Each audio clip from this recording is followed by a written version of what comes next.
So we're just making the same mistakes Japan made.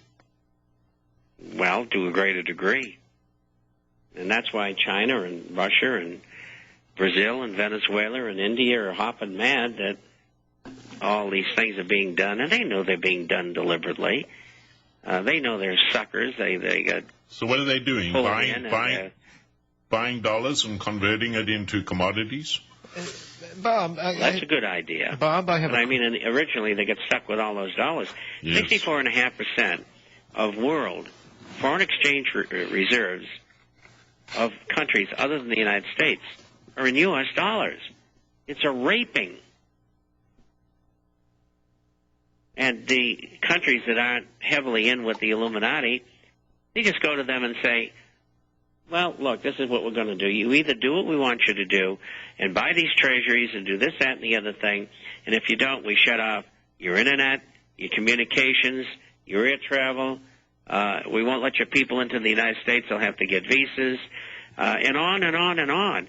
And they really use this, because I've talked to presidents of countries who have told me that. That's the kind of government we've had for a long time. We just didn't realize it. The government learned a lot from Al Capone. That's right. You know, guys like John and I, who went in the American military, whether we liked it or not, were treated as fools in a make-believe Cold War. I mean, just think of all the guys who fought in the Second World War, and when you tell them that Pearl Harbor was deliberately bombed and it was set up, they don't want to hear about it. It's too painful. But it's the truth. Why is it? I mean, are all these guys in the Illuminist handbasket here, Sarkozy of France, China, Russia?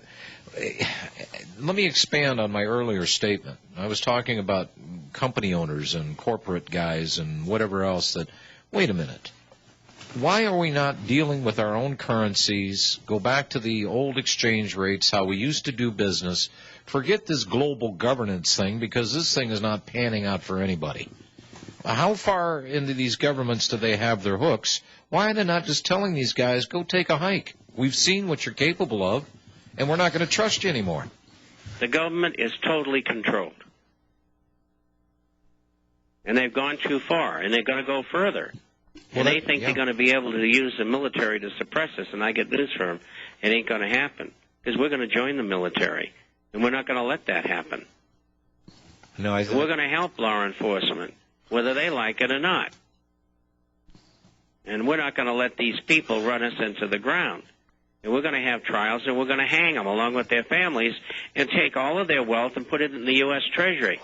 Well, you know that's what we're going to do. You know what I said about Rockefeller's Finger Lakes palace up there in New York, that, hey, we're just going to take over the place, throw one hell of a party, 3-day bash, and then we're going to burn the place down. Well, let's use it for an orphanage or something. All right. Well, we'll do something constructive with it. Okay, then. You know, if you want to torch the Rockefellers, it's okay by me. Okay, Robbie, that's your new job. You're going to head up the Rockefeller Orphanage. Rick in Arizona. Hello, Rick. What? I see a Rick in Arizona on my screen. I'm sorry? You hit refresh. Wait a minute, I'm being zoomed here. Okay, Tom in New York is gone. Tom is next. Who's on first? All right. Tom. Oh, Robbie is. Incidentally, Robbie, the access is up $3 right now. Oh, yeah. Tom in New York. Hello, Tom. Good evening, gentlemen. As a context for my question, I think I should just tell you that I've been listening to you, John, since you first came on shortwave with Mark. Oh, that was many years ago. Yeah, and I very carefully read the International Forecaster for the last 10 months, and I do have one of those fine ceramic mugs. Uh-huh. But my question is this. I have about maybe 80% of my liquid net worth in bullion. Mm-hmm. And I don't really have a good place to live. If things get tough, this is an untenable situation. Yeah. Now, maybe I should ask Bob, because he always says, no matter what, don't buy a house. But I'm thinking, if I can buy a house under 5%, and I can put 20% down, my credit rating. You don't have to. You can get a house at 3.5% down. Yeah, and you can get $8,000 from the government. Well, that's right, if it's a first-time house. Tom, let me ask you, what's your living requirements? How many people? Me.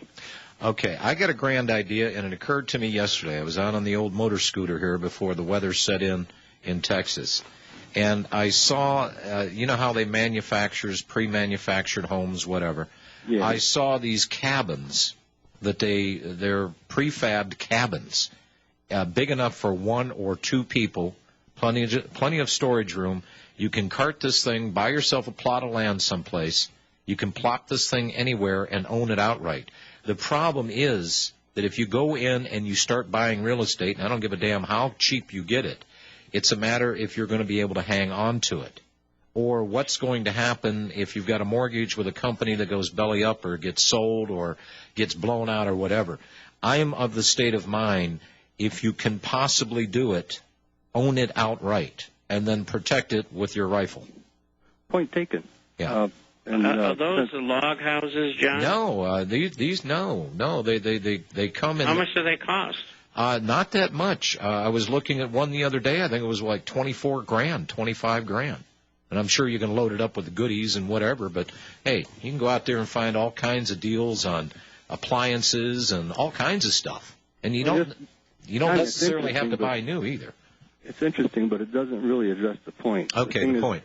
I could liquidate some metals and just go pay cash for a house. Okay. That isn't the point. Yeah. The point is that I know metals are probably going to go up by about 60% in the next 6 months or something. So your problem here is you're stuck in New York.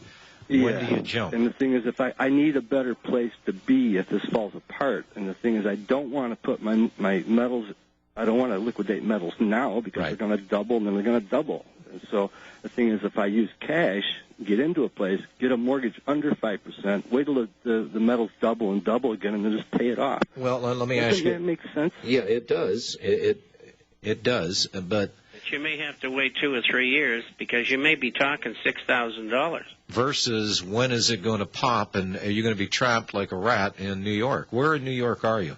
I'm south of the Rochester area there a little bit. Okay, that's not bad. Yeah, but it's still.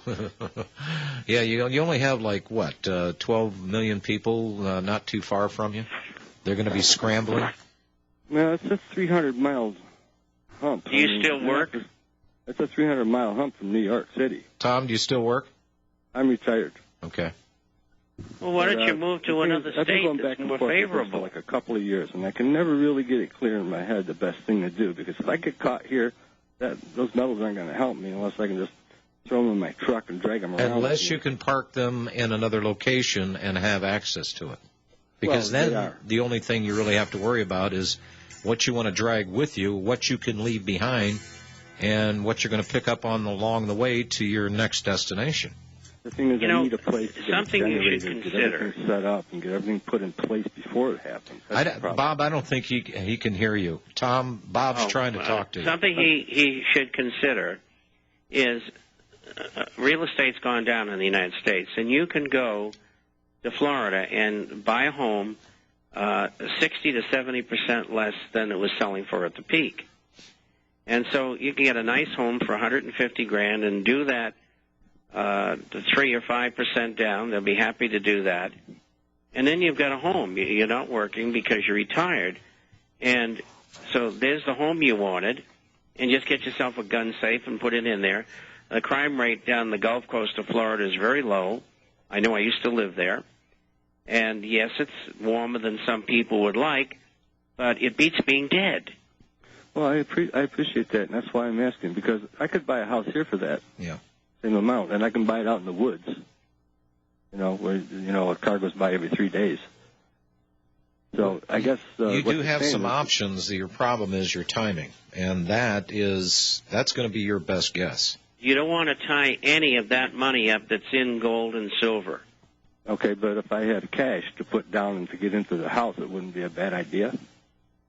Well, $5,000 should do it. I mean, they have auctions every day. I spent that much on a guitar last month, so that's not a problem. You did what? I spent that much on a guitar last month, so I can do that. Well, you get down to places like Punta Gorda, Port Charlotte, Englewood, anything south of Tampa, or over in Winter Haven and Polk County. These are nice places to live.